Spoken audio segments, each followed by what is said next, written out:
Hi, what's up mga pamangkins? Ito ulit yung adventurerong Yotits. Rock and roll. So for this video, i-unbox natin itong mga malupitang figures na to.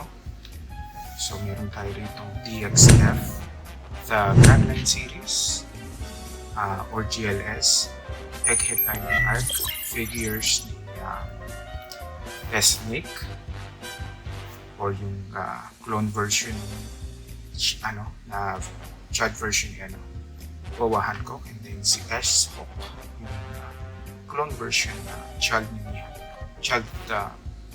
version ni Miho or ni Hawkeye. So huwag na natin patagalin, i-unbox natin itong mga malupitang figures na to. Rock and roll.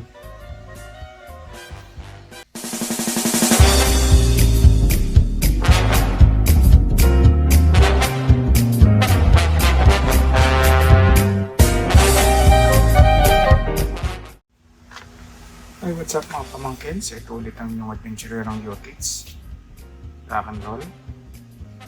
So for this video, meron tayo rito DXF, the Grand Line Series or GLS, figure ni S-Nick, o tinatawag din na clone version ni Boa Hancock. So ito, isa ito sa mga Seraphim, yung mga clone ng mga former warlords or Shichibukai. Na natin patagalin, i-unbox na natin itong malupitang figure na to. Nakatol. Alright. Ayan, sealed na sealed pa siya. Then pre-order to for international release. White print.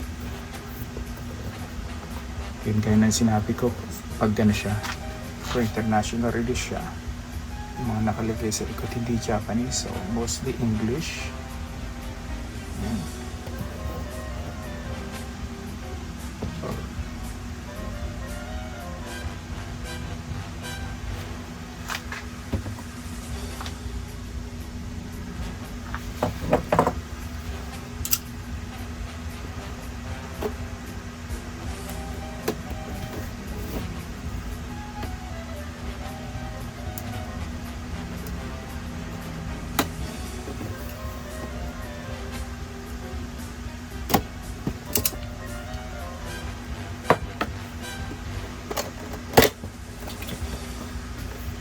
So, typical na to sa mga bagong release ngayon na clamshell na. Hindi na naka-brown box tapos naka-plastic. So, medyo upgraded version. Still.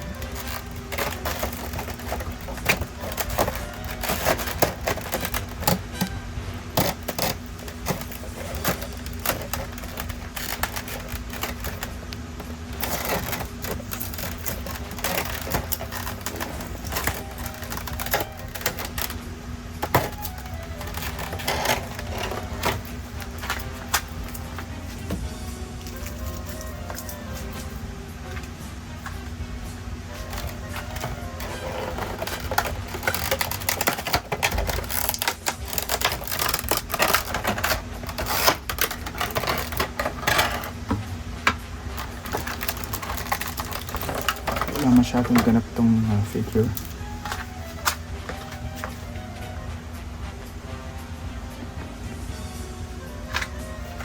Kaya na sinasabi ko, wala masyadong ganap tong figure.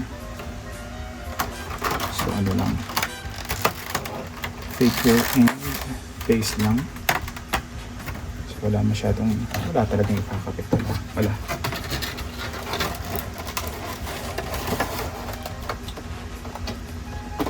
Ayan.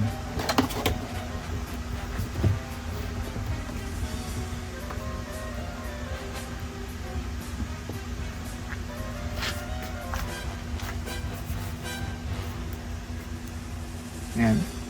Authenticity check.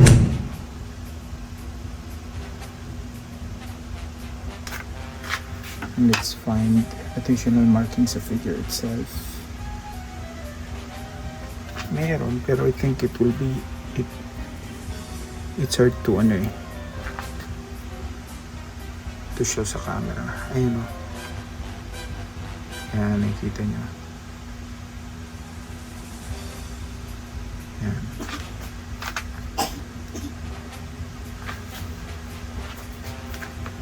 Close-up look.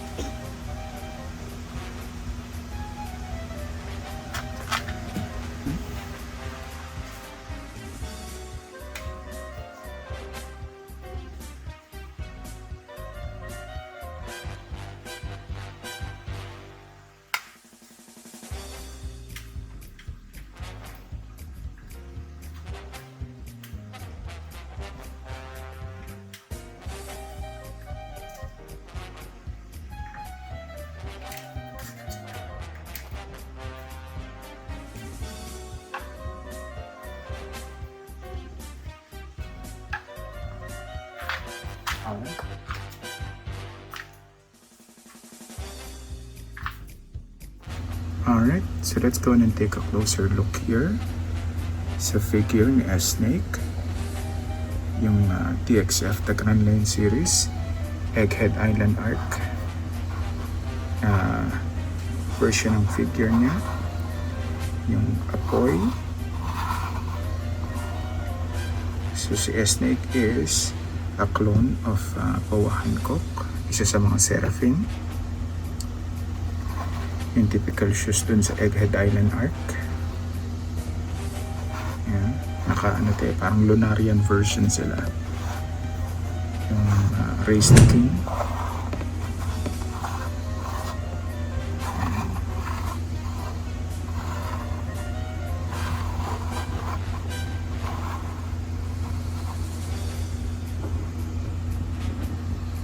Alright.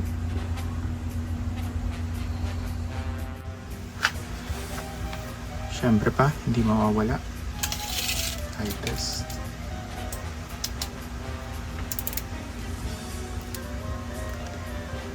So this figure stands at 14 centimeters roughly.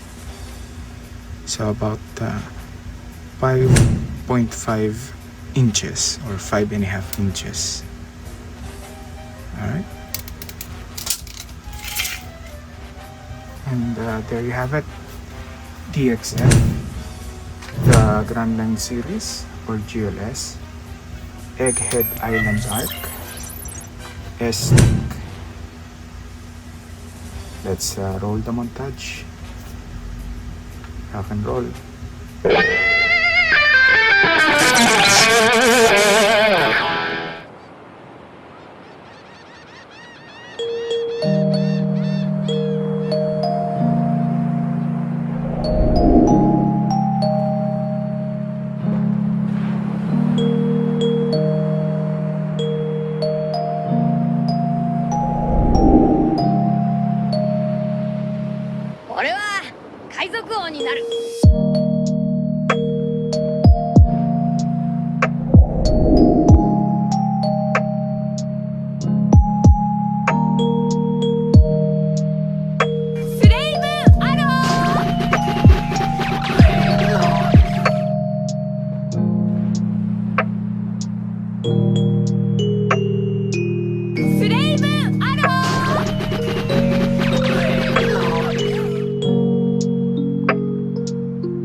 What's up mga pamangkins? Ito ulit ang inyong adventurer Yotiz.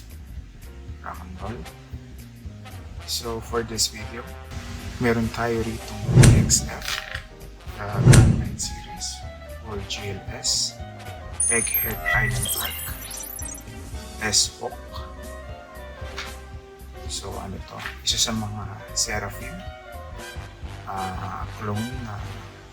clone ng mga dating warlords o Shichibukai, particularly ni Mihawk o ni Hawkeye. Hindi natin patagalin, i-unbox na natin itong malupitang figure na to. Rock and roll. Alright.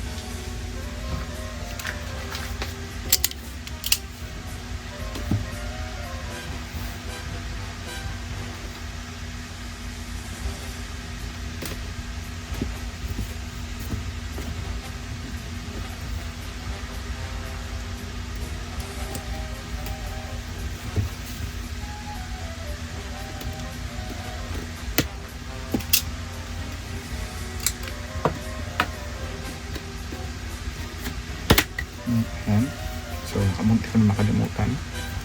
For international release. And then, pag international release siya, English, yung nakalagay, mostly sa likod. Ayan. Pati sa harap. Ayan.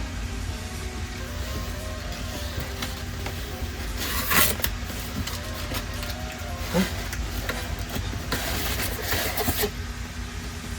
Yung figure ni bawahan ko kanay clamshell. Tapos for this figure, pumalit sila sa sa original na packaging nila. Brown box and then plastic.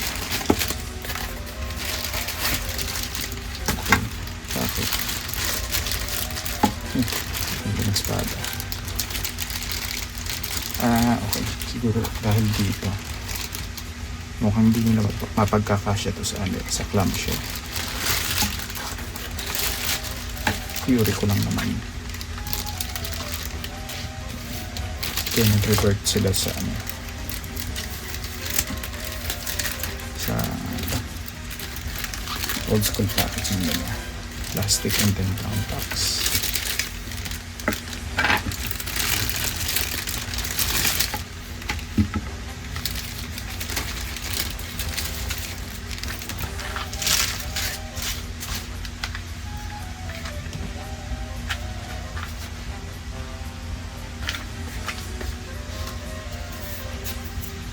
Authenticity check. Yan.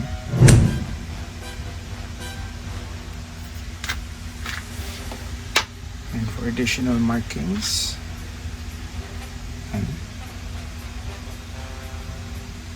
May apoy siya ng katulad kay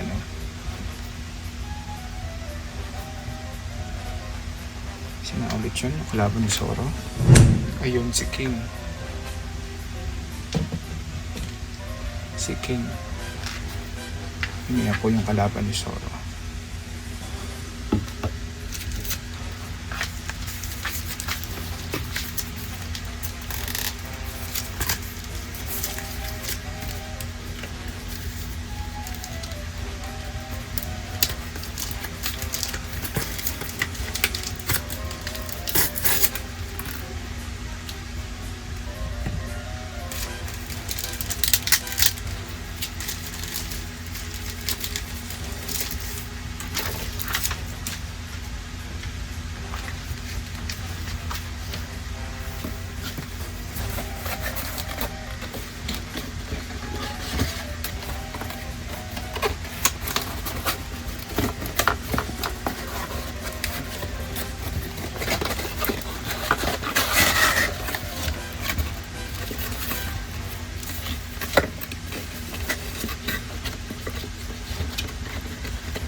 So gaya nga ng sinabi ko, itong si S-Hawk is isa sa mga Seraphim, yung parang pumalit sa Pacifista. And then ito yung clone version ni Mihawk.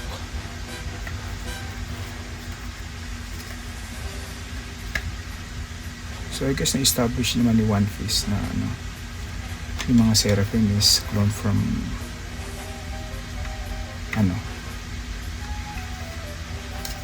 from the previous warlords, yung si Shibukai.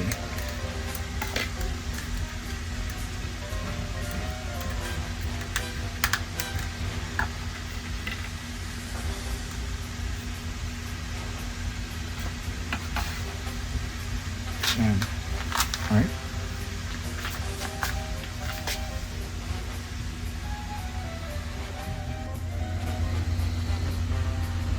Alright, so let's go and take a closer look dito sa figure ni S-Hawk na the DXF, the Grand Line Series or GLS Egghead Island Art version ng figure niya.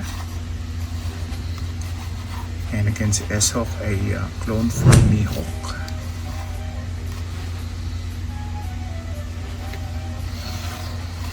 Isa sa mga Seraphim. So may sila, parang nilagyan sila ng Nonarian na DNA. flame sa likod.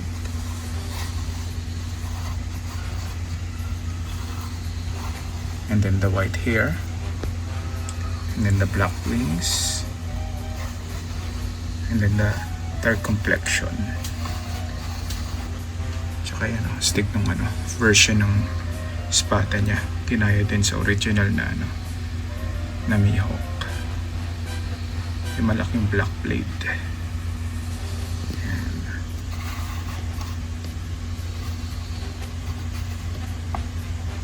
Alright. Siyempre, hindi mawawala. Eye test.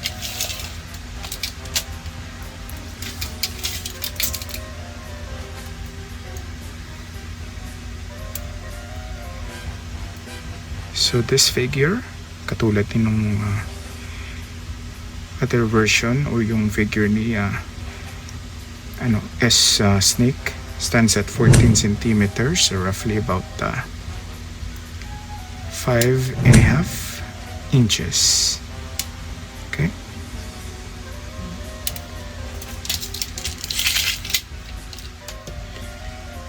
And there you have it. DXF, the Grand 9 series or GLS, Egghead Island Arc, S-Hawk. Let's roll the montage. Rock and roll.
Bago tayo magpatuloy sa video na ito, huwag kakalimutang mag-like, pindutin lang ang thumbs up icon sa baba, at syempre mag-subscribe. Pindutin na din ang bell para hindi kayo maunahan ng mga marites. At kung sobrang nag-enjoy o meron kayong gustong isuggest, please leave a comment below. On to the show! Rock and roll! And there you have it, DXF, the Grand 9 series or GLS, Egghead Island Arc, S-Snake, and S-Hawk. Let's roll the montage. Rock and roll. "